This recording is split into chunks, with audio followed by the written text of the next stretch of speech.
This time it's 5 larger capacity two-strokes.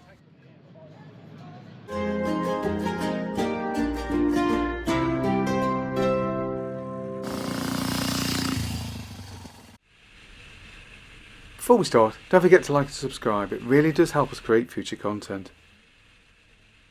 The two-stroke. It's an engine we usually associate with smaller capacity bikes, 125s, mopeds, buzzy little 250s in the 1970s, that kind of thing. But there was a time when large capacity two-strokes ruled the roads. So let's look back and look at 5 real classics. The Kawasaki Mach 3. Now the Mach 3 was a piston-ported 3-cylinder two-stroke of 499cc, and it's a bike with a fearsome reputation. In some ways deserved, in some ways somewhat overstated and exaggerated. In truth, the bike's bad boy reputation was somewhat egged on by the company itself, who realised that it was just sound marketing. That said, it was not without its elements of truth also. The air-cooled engine ran a bore and stroke of 60 by 58.8, and compression ratio was 6.8 to 1. The engine was fed by 3 28mm Mikuni carburetors and produced a claimed 60 horsepower, which was fed through a 5-speed gearbox and gifted the relatively lightweight machine, just 188 kilos or 414 pounds wet, with sparkling acceleration for the period. Kawasaki would claim 124 mph top speed, although no road test actually hit this. Although in one US test the bike did indeed reach 119 mph and claimed a standing quarter mile of an excellent 12.4 seconds. However, this was likely something of a press special. An off-the-shelf bike in the UK reached 109 mph and had a 13.5 second standing quarter mile. A Dutch test would see very similar figures to that of the UK. Okay, so not exactly what Kawasaki were claiming, but it's still bloody impressive for a 500cc machine way back in 1969.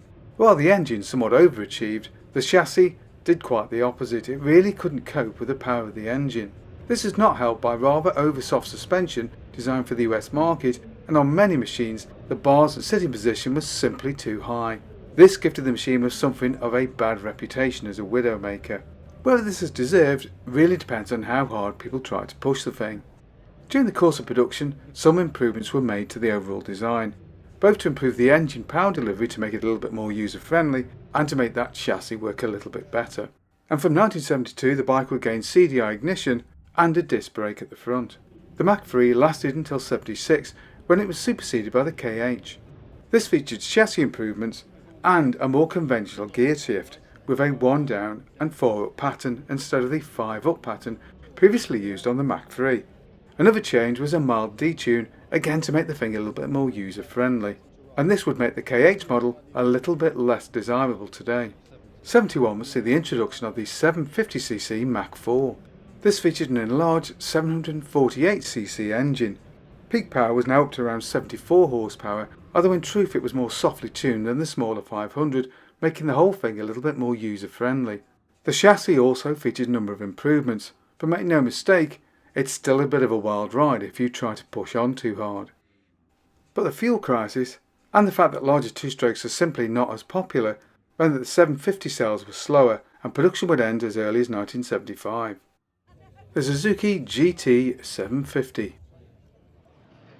Now in truth, the GT750 was not the most sleek or sophisticated machine to appear in 1972. The engine was of 738cc and was a 3-cylinder piston-ported two-stroke that was actually derived from the 500T twin-cylinder job. But what really stood out about the bike was its huge water cooling and that massive radiator sticking out at the front. Now there's nothing new about a water-cooled two-stroke, but the Suzuki was nevertheless a first for the Japanese industry. The engine ran a bore and stroke of 70 by 64, and peak power was a claimed 67 horsepower at 6,500 RPM. This was fed through a 5-speed gearbox, and the whole thing was mounted to a broad twin-loop chassis with drum brakes at either end. But the whole machine was the very antithesis of the Kawasaki. The water-cooled engine was quieter and smoother than the Kawasaki's, if a little bit less frantic, and the whole thing fed into the GT image. It felt smooth, sophisticated and quiet, with Suzuki striving to develop a two-stroke which felt more like a four-stroke on the road. And this meant that some performance would be sacrificed, with the machine only reaching just over 110 miles an hour when first released. So on the road it could potentially be outperformed by a 750 Commando, and through the corners the 524 pound or 238 kilo chassis all got rather bouncy. This was no nimble Grand Prix racer. Later models would gain a bit more performance and would gain disc brakes at the front, so at least it stopped a bit better. And by the end of its production run, the machine could indeed hit around 120 miles an hour, and the chassis was somewhat improved. But as a sports bike, it never was or was ever really intended to be. Nevertheless, it's a bike with a character of its own, and one that's always had a very firm following amongst its devotees. The Scott Triple.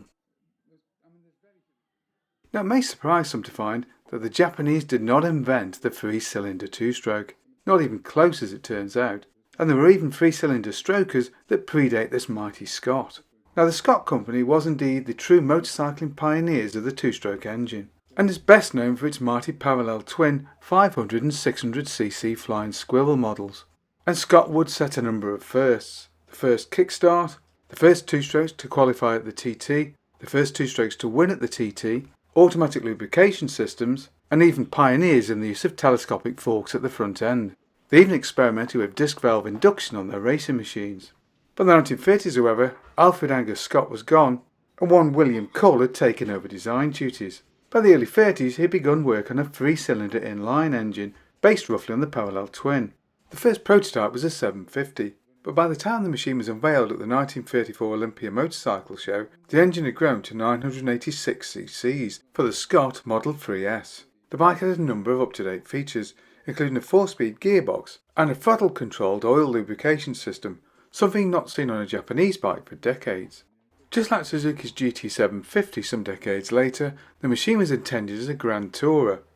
It featured a 986cc engine with a bore and stroke of 73 by 78.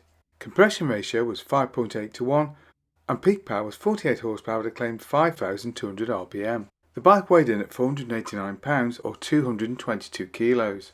Top speed was in the mid-80s, which was respectable if not impressive, but the machine was very sophisticated and thus rather expensive, and so unfortunately only a handful were ever completed. However, a DKW copy of the engine would be much more successful, and be found powering Eastern European cars such as the Wartburg well into the post-war era. Yamaha's RD500.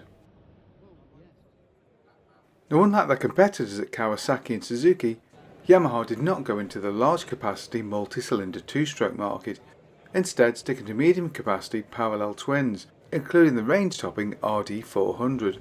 And despite the clamour for a Grand Prix replica machine during the late 70s, Yamaha resisted. However, in 1984, Yamaha introduced the RD500, also known as the RZV500R, that's RZV500R in the Japanese market. However, the machine was not in fact based on the Grand Prix races, and should be considered in fact as two RD250 LCs mated together. This motor was then squeezed into an aluminium frame to produce the 392 pounds or 198 kilo RD500. The engine burbled away pleasantly at lower RPMs, but above 6,000 RPM the machine came alive and wailed its way up to its 140 mph top speed. The power unit was a liquid-cooled 50-degree V4 with reed valve induction and a YPVS power exhaust valve system. There's a bore and stroke of 56.4 by 50 and a compression ratio of 6.6 to 1. Claimed peak power was 88 horsepower and 9,500 rpm. The chassis was reasonably well appointed and handling good, but the V4 engine was vibratory and fuel consumption was mediocre at best. While many will say that the RD was killed off by exhaust emissions, this simply isn't the case. In fact, Yamaha took the decision to cancel the bike simply on the basis of poor sales. Because the simple fact is that by the mid to late 80s, the 600cc class was well and truly on its way. These offered pretty much the same performance as the RD, but without the drawbacks. It was smoother, more reliable, and much more fuel efficient, and ultimately they offered a more sophisticated package for your money. And so it would be the 600cc 4-cylinder bikes which would dominate the sales market for the next decade, and not the big two-strokes. The Honda NS400R. Now, Honda is not a company best known for its two-stroke machines, In fact, Sakura Honda was known to actively dislike the engines. Nevertheless, Honda would go on to produce some very fine strokers, with their NSR250 one of the best ever built in my opinion. But it was the NS400 which would go on to be their largest capacity two-stroke.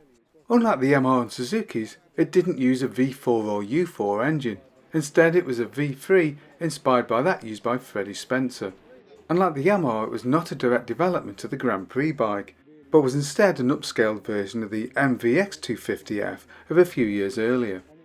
So while Spencer's Grand Prix racer made 120 horsepower, the NS400 made a rather more modest 72. The engine was a 90-degree V3 with reed valve induction. There was a boring stroke of 57 by 50.6, giving a capacity of 387 cc's. There was a 6-speed gearbox, and all that was pressed into an aluminium frame. Wet weight was 183 kilos or 403.4 pounds.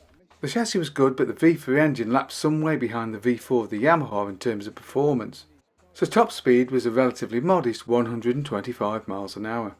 And despite Honda's best efforts, it wasn't that flexible either, with not much going on below 5,000 RPM. However, if the rider could keep it on the boil between 7 and 10,000 RPM, the machine could be truly fantastic on the right road. But there's a problem. The machine was technically sophisticated and therefore rather expensive, and it was only ever designed as a limited production bike, so there were very few around. So if you're looking to find one on the market, don't expect it to be as cheap as chips. And with only 500 ever produced, you'll be very lucky to see one on the open road. Whatever bikes or collections of bikes would you like to see us cover in a future video? Please do let us know below. Hope you enjoyed that video. If you did, don't forget to like and subscribe, and of course, thank you very much for watching.